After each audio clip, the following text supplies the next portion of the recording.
Hi everyone, Anthony Fantano here, internet's busiest music nerd.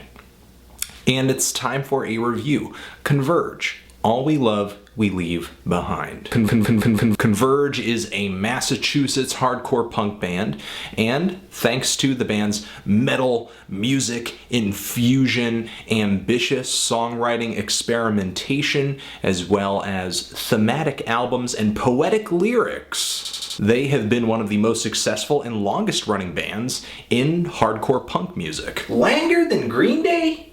Green Day, the band Green Day. The punk band Green Day. No, not as long as Green Day.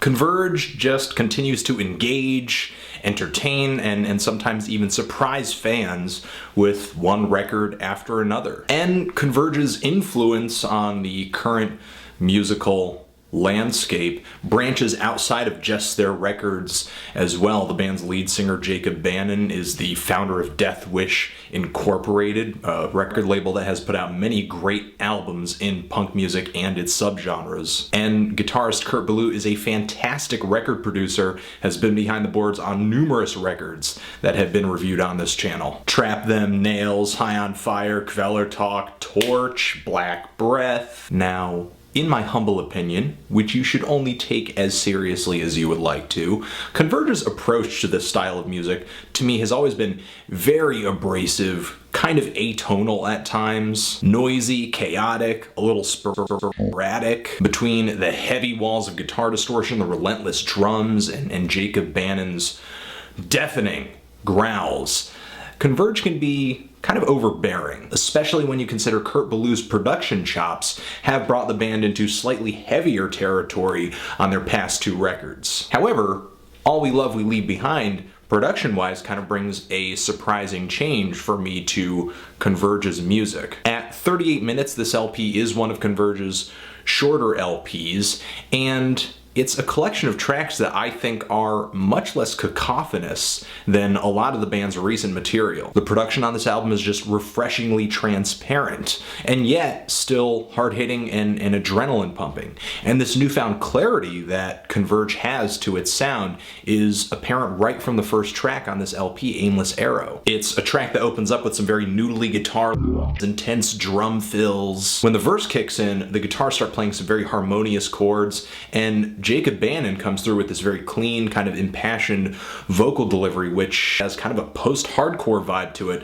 something more I would expect from one of the bands that Jacob Bannon has on his Deathwish label. It's not the most hard-hitting of intros for Converge, but it is a great intro, and one that I think signals the change that this record has going on. And I really love that I can get a grip of the lyrics on this track, which seem to be about a person who is abandoning people that need this person, love this person, to kind of live for themselves, live selfishly. Though Trespasses and Tender Abuse also have elements of harmony to the guitars as well, not as abrasive as previous material, Converge still comes through with both guns blazing on those tracks. I mean, they're much more hard-hitting. The double bass drums and the riffage on Trespasses totally reminds me of Black Breath, while the second of the two tracks, that actually takes the post-hardcore influence that they sported on the first track and brings it together with some blast beats, really kind of a power violence thing. And the track Sadness to Come right after those has this awesome tap guitar line, and I love how in the track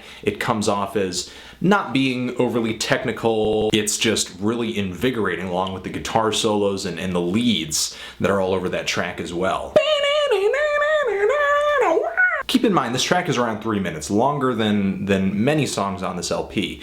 And I love how the band is able to take this short span of time and write a track that just is so hard-hitting, so fast, so in your face, but has a lot of details to it. From what the guitar is playing in one section, there's a segue, there's a verse, you know, it's just not wham bam thank you ma'am, though the energy would kind of transmit that. The track Empty on the Inside kind of breaks up the flow of the album by bringing a slower track into the mix. Heavy, sludgy chords just really breaks me down. And After the intro, which I think is pretty badass, there's kind of a spoken word thing coming in. And I don't know, maybe it's trying a little too hard to be dramatic. I wasn't really completely feeling the lyrics on this part of the track. It sickens me to say that this is the only way. There are some moments on this LP where I have difficulty extending that poetic license, but when lyrically Converge is on, I mean, they are on. Like on the track Sparrow's Fall, where I think the band puts out one of the most haunting lyrical mantras of this entire LP. Don't live as the echo, but thrive as the sound.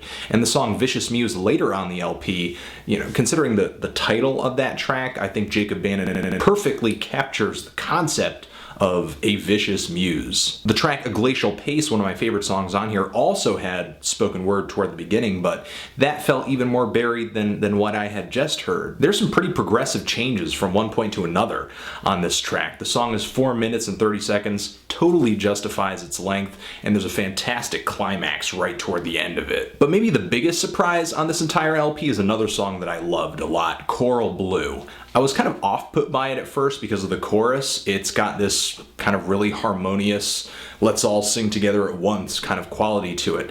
And with the sludgy riffs behind it, it actually reminds me of something like Baroness would do. The song works a slow pace. It's almost ballad-like in a sense. And I love the lyrics on this song, talking about swimming out into sea to see what karma would bring for me, as if karma had something against you. I mean, it would pretty much take care of you right there, but then singing about how there are drowning bodies all around. Obviously, our narrator is not drowning, so I guess karma doesn't really have anything.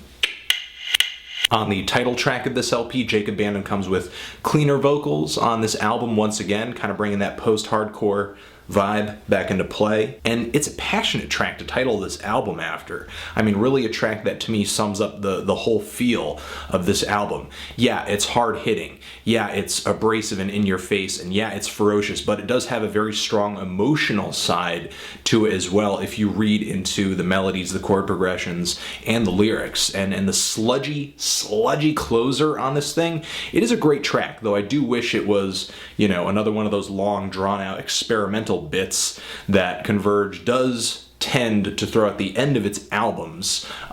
Still, I do love the riffs and the chord progression on that track as well. I mean, you know, much more creative and has a much stronger melodic sensibility than most bands you will find in this style of music.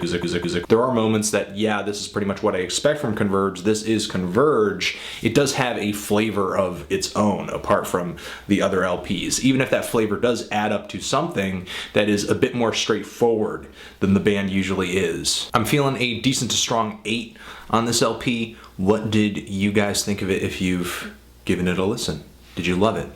Did you hate it? Why? And what should I review next? Anthony Fantano, Converge, forever.